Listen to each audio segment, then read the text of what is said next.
कभी किसी को रोक हुआ? जब भी चाहे ईद की नमाज हो चाहे बकरीद हो, सरकार सुरक्षा देती है, सुरक्षा का ख्याल रखती है, हर धर्मों का ख्याल रखती है।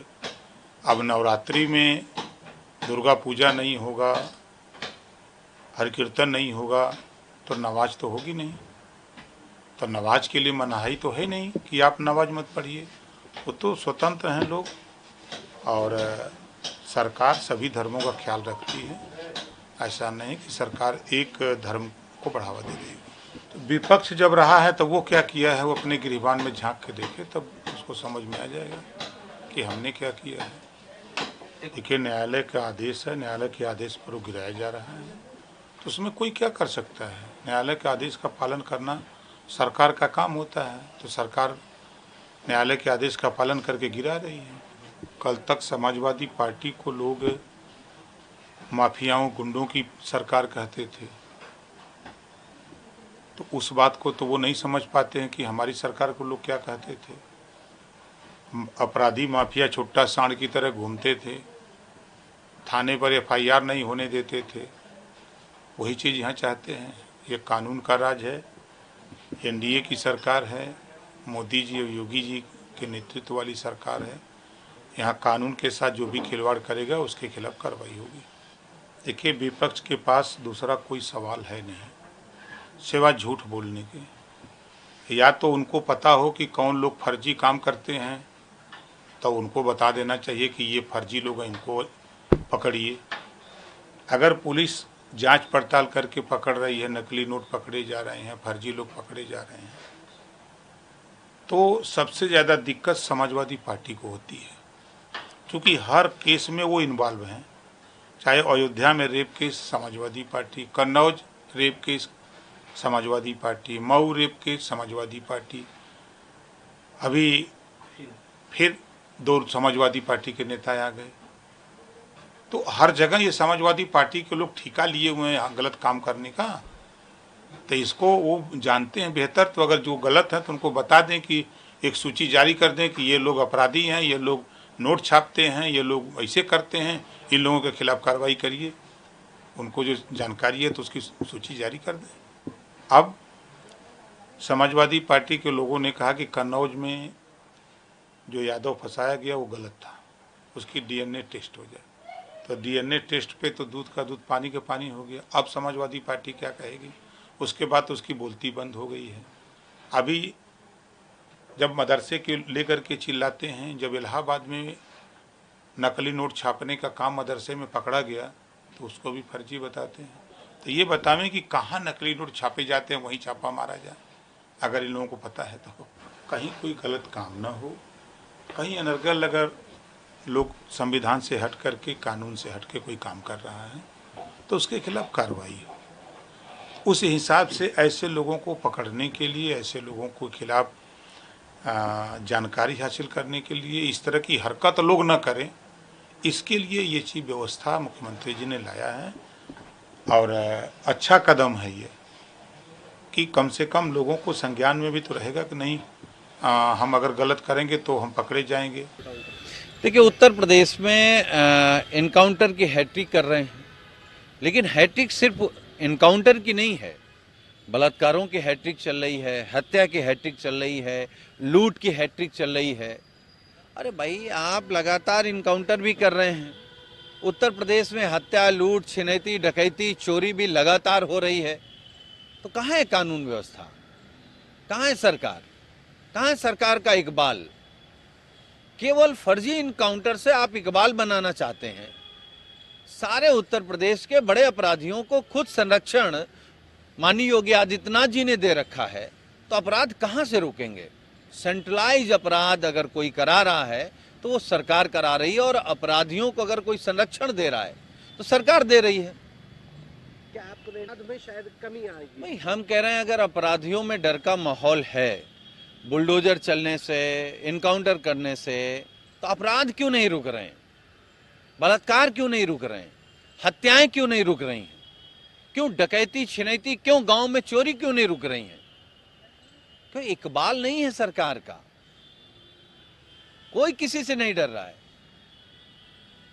क्योंकि सरकार ही अपराधियों को संरक्षण दे रही है, लुटेरों को संरक्षण दे रही है, बलात्कारियों को संरक्षण दे रही है। तो ये तो सरकार को तय करना है।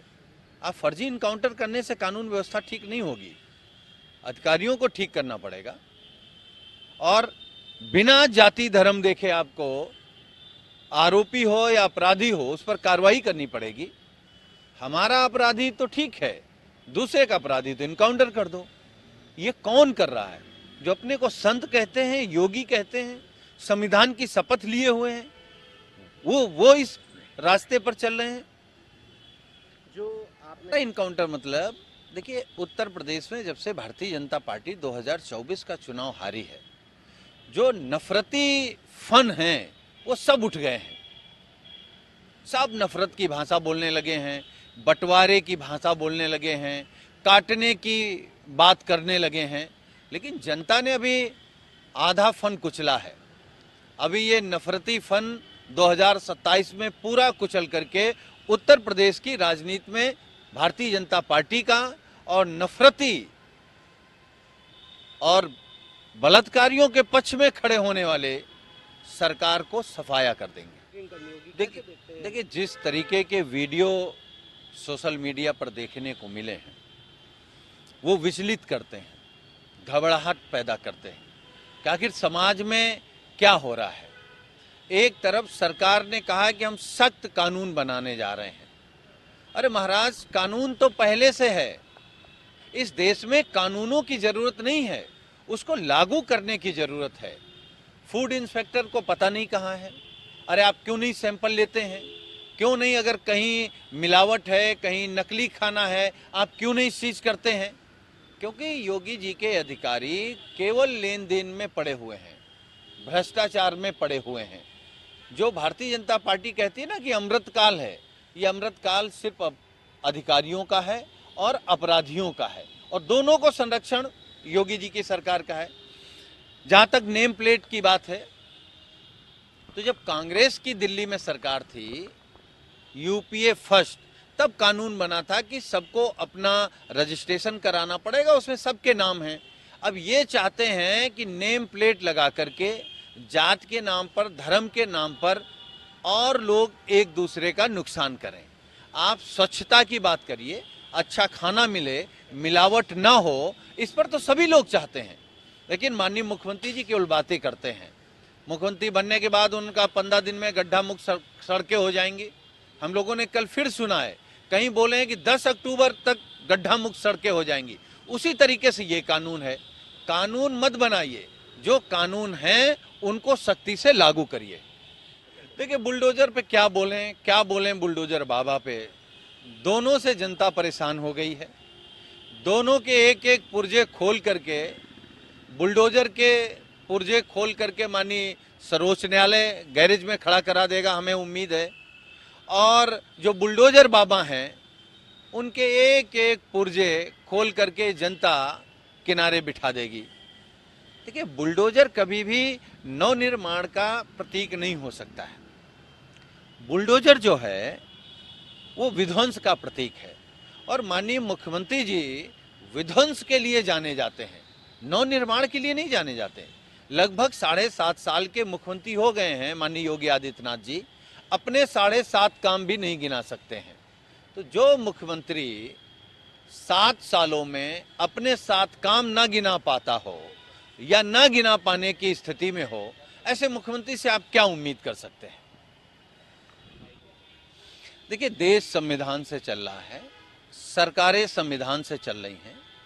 ये अच्छी बात है कि नवरात्रि में सभी मंदिरों में शक्ति पाठ हो, माता जी की आरती हो, उससे कोई किसी को कोई आपत्ति थोड़ी है। लेकिन अगर रमजानों में या दूसरे धर्मों के जो त्यौहार होते हैं, उन पर भी वो लोग अपना त्यौहार ठीक से मना सकें, अपनी आस्था व्यक्त कर सकें, तो ये तो सरकार की जिम्मेदारी है। यही देश की संस्कृति और सभ्यता है कि सारे जातियों के, सारे धर्मों के लोग अपने अपने धर्म, अपनी अपनी चीज़ों को अच्छे से कर सकें। मंदिरों में शक्ति पाठ होगा। हमें उम्मीद है कि माता रानी भारतीय जनता पार्टी को सद्बुद्धि देंगे कि वो भ्रष्टाचार छोड़ देंगे और विकास के रास्ते पर जो बचा समय उनके पास है उस पर वो काम करेंगे।